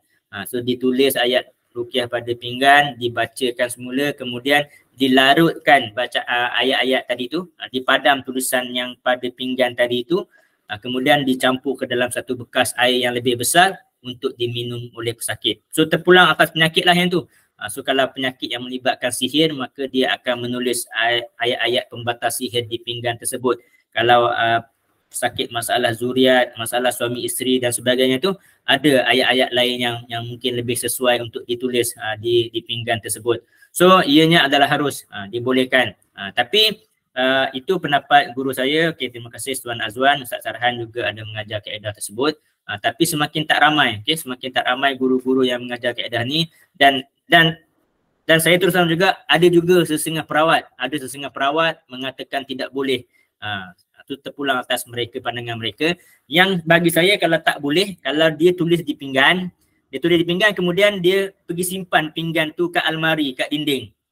Nanti kononnya itulah ayat-ayat pembatas sihir. Kalau dia buat macam tu, saya juga tidak setuju. Tapi sebab tinta za'faran tu, filamen bunga za'faran tu, kalaulah kita larutkan dia sahaja tanpa menulis apa-apa pun, dah ada khasiat herba. Filamen za'faran tu dia ada khasiat herba. Memang sangat baik untuk masalah kencing manis, darah tinggi, kolesterol, gout, air kencing kotor dan banyak lagi masalah penyakit-penyakit lain. So maksudnya kalau kita ambil filamen tu tadi, dicampur, direndam dalam air, nanti air akan berubah ke kuningan, diminum tanpa buat rawatan tulis-tulis pun dah ada khasiat. So kalau kita menulis apa semua tu hanya menambahkan lagi barakah dan keberkatan dia. Saya rasa jawapan tu panjang dah. Kalau Ustaz Sinar nak tambah boleh tambah.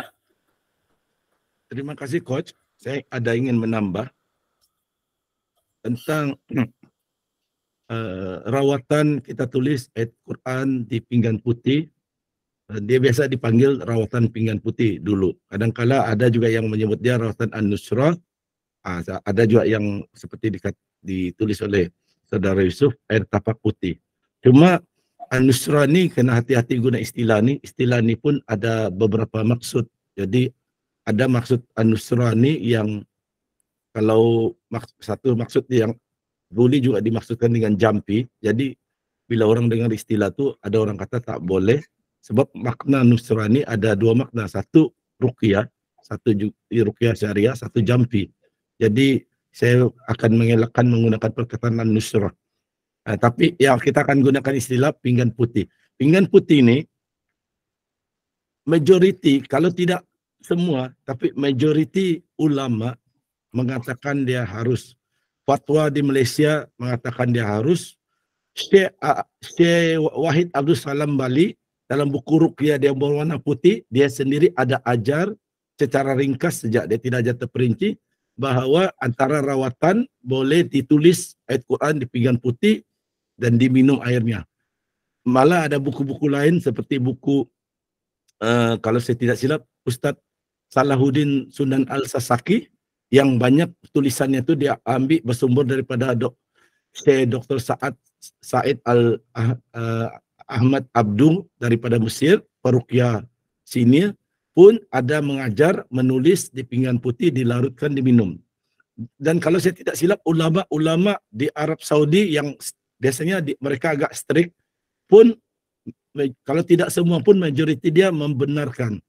Yang tidak yang ada hanya sebilangan kecil yang tidak bersetuju, tapi dia tidaklah sampai dia haram sebenarnya. Dia harus tidak bersetuju ada sebab-sebab tertentu lah. Sebab orang yang golongan-golongan ni dia lebih suka yang ada hadisnya. Tanpa hadis dia tidak akan bersetuju. Tapi majoriti mengatakan boleh. Cuma yang perlu diingat, itulah kalau perlu belajarlah dengan Coach Kamarul. Yang perlu diingat, ditulis di pinggan putih itu mesti dengan dawat zafaran. Sebab dawat zafaran saja boleh diminum airnya. Dia adalah herba. Jangan pakai dawat lain seperti dawat pen yang menjual di kedai stationery. Sebab itu tidak boleh diminum. Boleh nanti ada keracunan. Jadi perlu belajar ilmu itu. Kalau ada belajar, alhamdulillah. Kalau belum belajar, Coach Kamarul boleh ajar. Kena berguru dengan dia lah pergi ke Pahang. Jadi itu sih tambahan daripada saya. Teruskan Coach. Ini saya ada paste dua dalil, bukan dalil lah, dua pendapat daripada ulama yang mengatakan boleh berkenaan dengan menggunakan ayat Al-Quran melalui tulisan atau nama-nama Allah yang dipanggil sebagai nasrah. Kemudian dibasuh dengan air, kemudian disapu kepada pesakit atau diberi minum. Maka Sa'ad bin Al-Musayyib mengharuskan. Lihat tafsir Al-Qutubi, ini adalah pendapat daripada ulama. Kita masuk ke, nanti saya akan paste di dalam grup Telegram pendapat daripada Majlis Fatwa Wilayah Persekutuan daripada Tuan Mufti. Nanti saya akan share nota tersebut di dalam grup. Okey, soalan daripada Puan Nur Mazuriati. Assalamualaikum. Kejap Tuan Azwan, saya baca soalan ni dulu, kemudian baru nanti saya bagi ruang pada Tuan Azwan. Okey, soalan, bagaimanakah bila diruqyah pesakit menangis, selepas itu ia pun berkata aku nak dia mati. Adakah itu gangguan jin asyik ataupun lakonan jin sihir? Okey. Okay, sebenarnya kalau bab reaksi-reaksi semasa rawatan ini saya boleh katakan ianya adalah tahap advance. Dan saya pun tak boleh terus menjawab dengan hanya dia berkata macam tu terus kita nak buat kesimpulan jin asyik ataupun jin sihir adalah tidak wajar. Kita perlu mendiagnose daripada awal dan kita sebagai perawat pula saya perlu memantau reaksi-reaksi itu daripada awal. Mungkin menangis tu mungkin boleh jadi jin asyik, boleh juga boleh menjadi jin sihir yang kesakitan bila kita baca ruqyah. Okay? Tapi bila dia berkata nak dia mati, mungkin boleh jadi kesan sihir sebab dia memang nak bagi pesakit tu sakit. Tapi boleh juga menjadi jin asyik, nak mati bersama-sama sebagai cinta sejati dan sebagainya. So bab ni agak sukar dengan hanya soalan yang ada 3 perenggan macam tu untuk saya membuat kesimpulan itu adalah jin sihir ataupun jin asyik. Saya perlu mengenal pasti simptom-simptomnya secara teliti. Apa simptom-simptom yang dia alami, adakah dia ada simptom-simptom jin asyik seperti yang saya menjelaskan tadi, ataupun dia lebih banyak simptom-simptom sihir, ataupun sebenarnya dia ada simptom-simptom ain. So kita kena tengok sebab kebanyakan kes yang menangis dan menangis ni kadang-kadang bercampur-campur antara gangguan tu. So boleh jadi sihir, boleh jadi jin asyik, okay, boleh jadi terkena ain. Okay. Maksudnya secara tepat saya tak boleh bagi jawapan adakah itu jin asyik ataupun jin sihir. Ustaz Sinar ada nak tambah?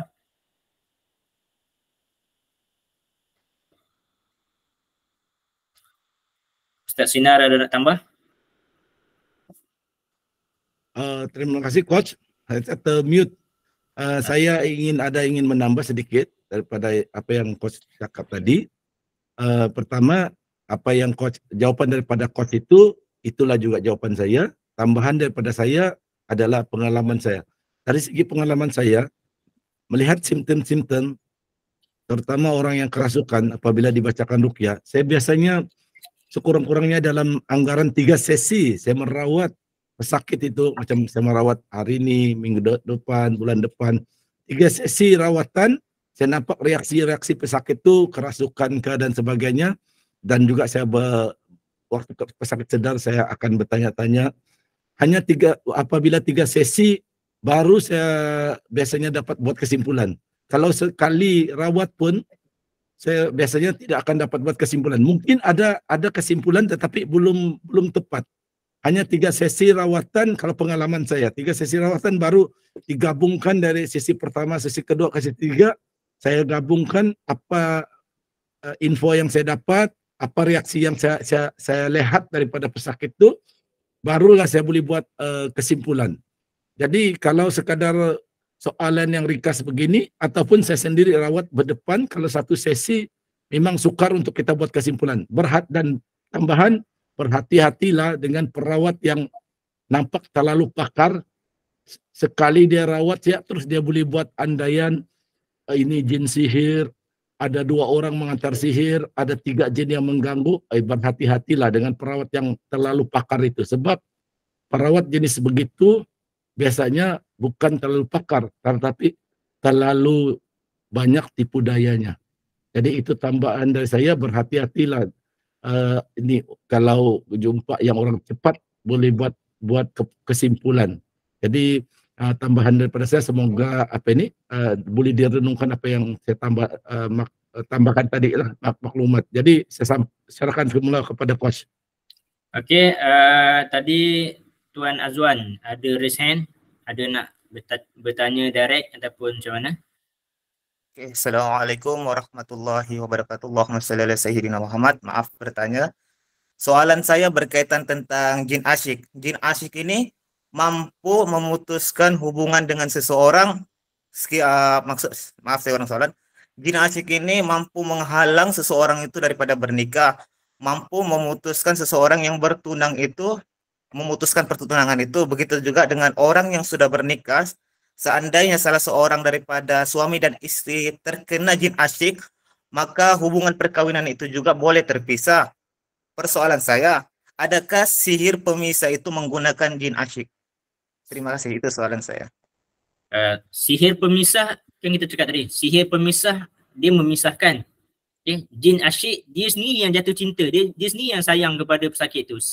Kalau sihir pemisah, dia memisahkan suami isteri bukan atas dasar cinta, atas dasar suruhan untuk bagi pisah, bagi jadi benci. Aku benci kau, aku nak pukul kau, aku nak pisahkan kau. Dia bukan macam dia macam tu. Jin asyik disebabkan dia sendiri yang memang rasa cinta dan sayang, dia nak pisahkan benda tu. Tetapi daripada asalnya berpunca daripada jin sihir, tapi sebabkan jin sihir itu dah duduk terlalu lama kepada si pesakit, dia menjadi asyik dan jatuh cinta. Itu lain. So maksudnya jin asyik dan jin sihir ni adalah dua entiti yang berbeza. Sifat yang berbeza, tugas yang berbeza, cara ganggu pun tak sama juga.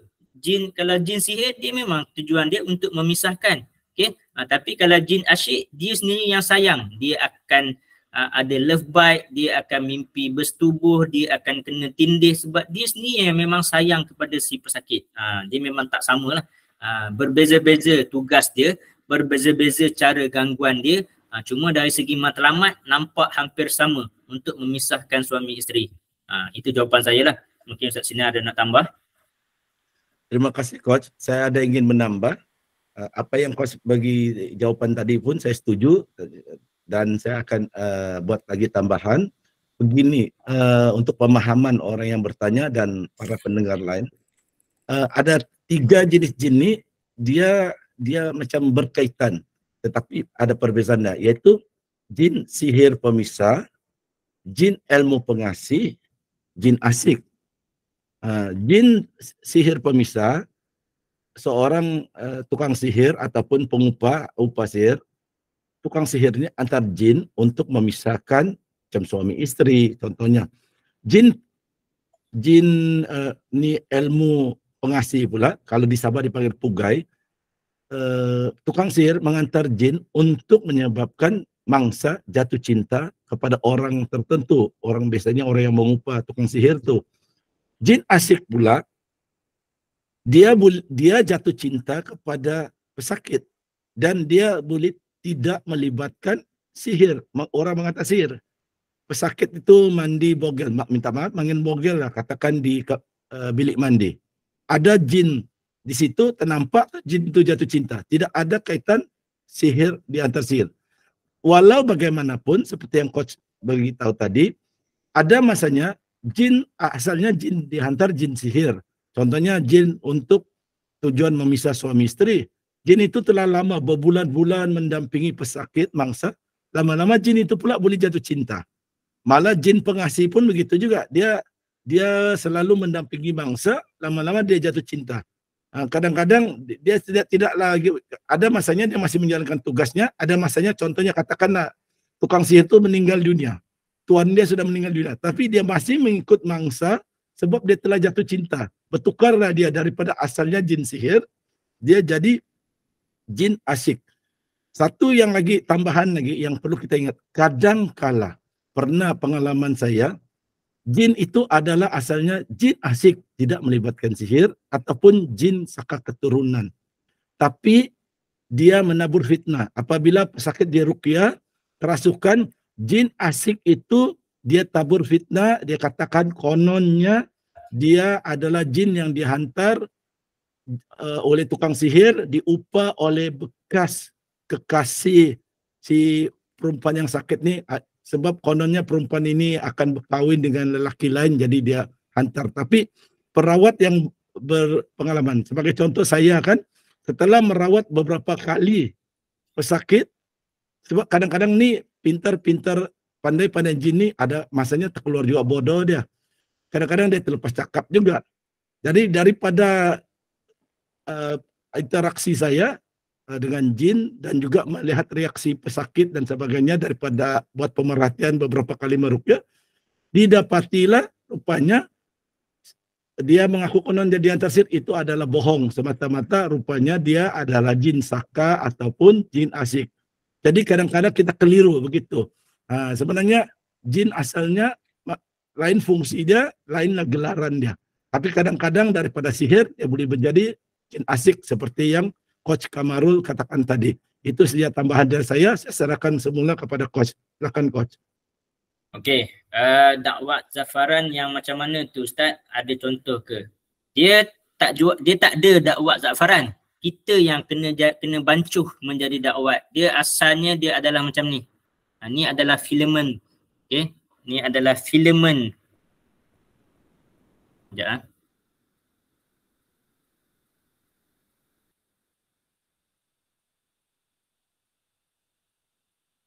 Okey. Kalau tengok ni, dia sebenarnya dia adalah asal filament bunga.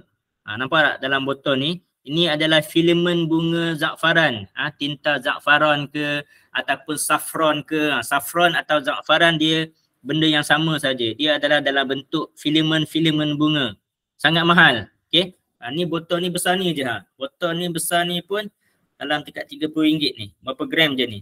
Ni baru dalam berapa gram ni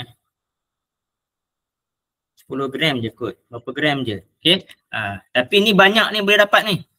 Yang ni kembung perut kalau nak buat air. Okey. So dia daripada filament bunga ni ada cara bancuh dia. Cara bancuh tu saya nak terangkan secara online pun tak boleh jugalah. Kena masuk kelas lah. Kena belajar. Okey. Dia berasal daripada bunga, tapi bunga ni kalau kita ambil, kalau kata kita nak buat air, satu cawan air ni masukkan 3 filament bunga za'faran ni, bunga saffron ni, satu gelas ni air dia akan kekuningan. Cuma bila kita nak buat tinta tadi, nak buat sebagai kata apa, sebagai apa dakwat tadi, kita kena bancuh biar pekat lah. Kita kena bancuh bagi jadi pekat untuk dijadikan sebagai tinta ataupun dakwat. Okey. So bunga za'faran ni, saffron ni, tuan-tuan boleh search saja di dalam Shopee. Saya pun beli kat Shopee je ni. Saya tak jual. Kalau nak suruh saya jual, nanti saya ambil untung lagi pula. Tuan-tuan boleh cari je kat Shopee lagi. Okay? Beli je kat Shopee. Ni pun dah banyak ni. Ni saya tak buka lagi. Okay? Saya tak buka lagi ni sebab saya dah ada beli tu 2 botol. Macam-macam dekat Shopee tu ada macam-macam penjual. Ini yang jual dalam bentuk kotak. Ada yang jual dalam bentuk sachet filament. Ada yang jual tinta za'faran tu dalam bentuk serbuk. Tak kisahlah, mana-mana pun boleh. Kalau yang beli dalam bentuk filament ni, dia boleh. Dan za'faran ni dia memang ada, saffron ni dia memang ada khasiat herba dia sendiri. So kalau tak buat dakwat pun dia dah memang ada khasiat. Okay? Kena boleh beli za'faran tu, saffron tu di Shopee. Saya tak jual. Boleh cari je di Shopee. Okay? Ada soalan-soalan lain? Masa pun dah pukul 11. Kita buka satu soalan terakhir sebagai untuk siapa tadi? Tak sempat nampak. Tuan Syam. Angkat tangan tadi. Siapa tadi? Betul, Tuan Syam. Tuan Syam. Yang mana yang angkat tangan tadi boleh teruskan soalan kalau ada soalan.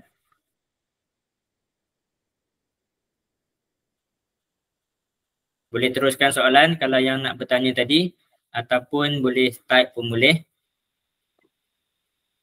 Ada soalan? Tadi Tuan Syam yang angkat tangan. Okey, dia type. Soalannya betul.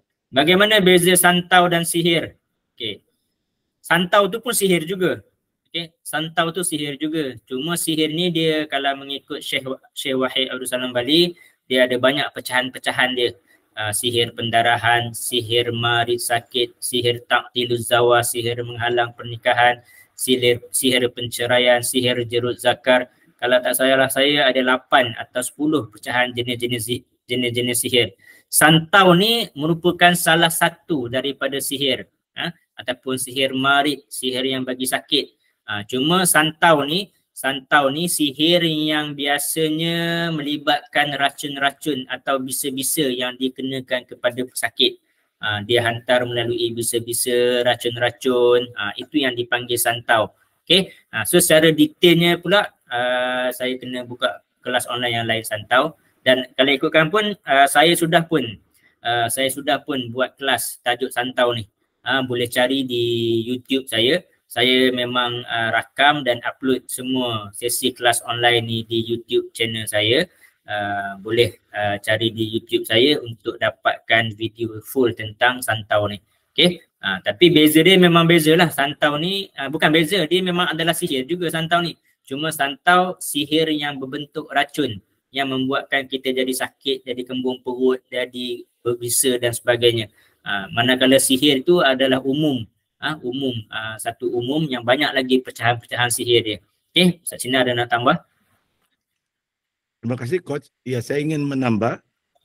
Pertama, jawaban saya seperti Coach juga, yaitu santau adalah sebahagian daripada jenis sihir.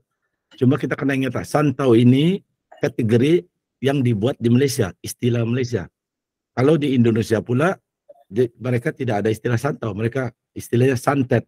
Tapi lebih kurang maksudnya santau lah yang memberikan orang sakit. Kalau di negara Arab, di Mesir, istilah santau ini tidak ada. Dia panggil sihir marid, seperti yang Coach tadi sebut, sihir penyakit. Jadi macam mana kita menangani sama saja. Macam mana kita menangani sihir, begitulah kita mengenai santau. Cuma santau ini banyak pecahan dia, sama juga macam sihir. Ada santau angin yang ditiup, ada santau yang dia taruh di makanan, diminum, dan ada santau yang menyebabkan perut buncit.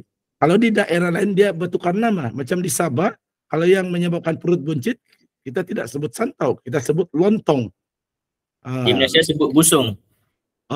Ya, kalau di Semenanjung disebut busung, di Sabah disebut lontong. Jadi jangan order lontong di Sabah. Sabah kalau di Semenanjung dia satu makanan kan. Kalau di Sabah itu adalah satu yang boleh perut membesar. Jadi dia adalah istilah macam mana menangani, cuma itulah ikut macam mana menangani sihir, ikut kuliah-kuliah tentang sihir. Cuma di masyarakat kita menganggap santau ini adalah sihir yang lebih tinggi level dia. Seperti di Indonesia, kalau disebut santet nih lebih tinggi level dia daripada sihir biasa. Tapi dari sudut ruqyah syariah, dia santau kah, dia sihir kah, ilmu pengasih kah, ilmu pemisah kah, dia cara menangani dia sama. Sebab pemahaman kita, Allah yang mengizinkan penyakit itu menimpa kita. Dengan Allah juga kita berdoa kepada Allah, Allah lah juga yang akan mengangkat penyakit itu, yang akan menyembuhkan kita. Jadi apabila kita berdoa kepada Allah, apa yang perlu kita takut? Santau grade black belt, grade 10 kah, grade A kah, tetap kita berdoa kepada Allah. Allah kalau kita doa kita dimakbulkan, oleh Allah kita akan sembuh. Itu saya tambahan daripada saya. Saya serahkan kembali kepada Coach. Okey, sambungan sikit. Seperti yang saya pernah beritahu, macam dalam buku-buku ayat ruqyah ni, lillahi ta'ala, saya merawat semua menggunakan ayat-ayat daripada bacaan buku ni. Datanglah pesakit santau ke, pesakit busung ke, pesakit lambat kahwin ke, pesakit perut buncit ke, pesakit nazak ke, pesakit stroke ke, anak degil ke, suami kahwin lain ke, ikut janda ke, apa juga masalah, semua masalah-masalah yang terkait dengan gangguan jin, rohani, psikologi, mental, emosi, saya baca kesemua ayat-ayat yang dalam buku ni. Ayat pembuka, ayat ruqyah, ayat penutup. Saya memang tak pilih-pilih bacaan. So memang sebab tu kalau sesi rawatan saya akan ambil masa 30 minit ke 40 minit sebab saya nak baca semua. Semua, tak kisahlah, semua sebab dalam susunan buku saya ni saya dah memang susun pembuka, ayat ruqyah, penutup, ada ayat-ayat syifa, ada bismillah 5, doa-doa lain untuk kesembuhan yang merangkumi semua jenis penyakit. Dan memang saya ruqyah macam itulah rutin saya. So maksudnya apa juga penyakit, kita baca ayat ruqyah package yang sama. Cuma mungkin reaksi dia berbeza lah sikit. Kalau ayat sakit tu terkena gangguan jin yang datang daripada hutan ikut balik, mungkin pada ayat-ayat yang lain dia akan ada reaksi. Kalau pesakit yang ada gangguan sihir pula, mungkin pada ada ayat-ayat yang lain dia akan bereaksi lebih teruk sikit.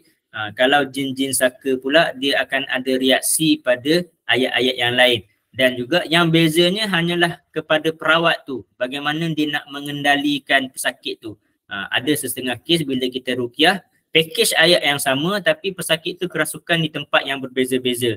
So itu sahaja yang membezakan untuk berdakwah kepada jin dan sebagainya. Tapi dari segi susun atur package ataupun SOP yang saya buat, start daripada saya mula mengamalkan ayat ruqyah menjadi perawat tahun 2010 sampailah kan tahun 2023, saya memang baca ikut susunan buku ni. Cuma mungkin ada sesekali saya skip 1 atau 2, 3 ayat sahaja. Tapi secara umumnya saya akan baca full package daripada buku saya ni. Tak kisahlah apa juga jenis gangguan, jin asyik, jin saka, apa lagi tadi, berat jodoh, masalah santau, masalah anak degil, masalah suami tak balik rumah, masalah jiwa kacau, anxiety dan sebagainya. Semua saya baca ayat yang sama, package set yang sama. Itu jawapan daripada saya lah. Okay, alhamdulillah. Saya harap soalan penjelasan saya tadi memberi satu kefahaman kepada Tuan Syam. Cuma kalau kita nak perincikan tentang santau tu, insyaAllah nanti tajuk kuliah akan datang, kita akan ambil satu slot 15 minit, 20 minit tu untuk pembahasan tentang santau, dan memang dah dibahaskan pun. Okay, saya rasa itu saja untuk sesi kuliah pada malam ni. Terima kasih banyak-banyak ke semua pada peserta. Di samping itu juga sekali lagi saya mengingatkan kuliah online ini sebenarnya adalah percuma, namun sedikit sebanyak kami mengalu-alukan sebarang sumbangan-sumbangan daripada tuan-tuan dan perempuan. Hadiahkan seikhlas hati ke atas nombor akaun yang nanti Ustaz Sinar akan beri sebagai hadiah di atas susah payah dan penat lelah Ustaz Sinar dan saya yang nak menyediakan nota dan nak memberi satu penerangan. Okey, saya serahkan sekejap kepada Ustaz Sinar untuk kata-kata penutup. Terima kasih Coach, dan terima kasih kepada peserta yang hadir. Walaupun saya masih sakit pada hari ini, tapi saya tahu ada beberapa daripada sahabat kita memang peminat setia kuliah online ini, memang selalu hadir, kecuali ada sebab-sebab tertentu yang menyebabkan tidak dapat hadir, tapi dalam keadaan biasa selalu hadir. Jadi walaupun sakit, suara saya batuk-batuk ni kurang kedengaran, tapi saya bersemangat untuk menyampaikan kuliah ni sebab kita berkongsi ilmu. Saya berminat dengan orang yang minat ilmu ruqyah. Saya berkongsi ilmu. Bila saya berkongsi ilmu, saya pun ulang kaji ilmu yang saya pelajari. Dan apabila saudara-saudari belajar dan amalkan apa yang kami ajar, saudara-saudari dapat pahala mengamalkan ruqyah syariah. Dan kami yang mengajar pun mendapat pahala amal jariah, pahala mengajar ilmu yang bermanfaat, yang selaras dengan agama. Jadi kami ucapkan terima kasih kepada yang hadir dan mohon maaf sekiranya ada tersilap kata, terkasar bahasa daripada saya terutama dan daripada kami secara umumnya dan saya khususnya. Jadi dengan itu saja saya ucapkan terima kasih kepada semua. Saya serahkan kembali kepada Coach Kamarul. Okay, alhamdulillah. Terima kasih sekali lagi kepada tuan-tuan dan perempuan semua. Yang mana yang baik itu datang daripada Allah Subhanahu Wa Taala, yang mana yang buruk itu datang daripada kelemahan diri saya. Saya mohon maaf sekali lagi bagi pihak admin kalau ada salah dan silap. Yang mana yang masih ada persoalan-persoalan, teruskan bertanya di dalam grup Telegram. InsyaAllah kami akan memberi jawapan daripada masa ke semasa. Cuma kadang-kadang tu memerlukan masa sedikit lah sebab kami pun masih bekerja, ada komitmen-komitmen lain. Okay. Itu sahaja daripada saya. Saya tutup majlis dengan tasbih kifarah dan surah wal as.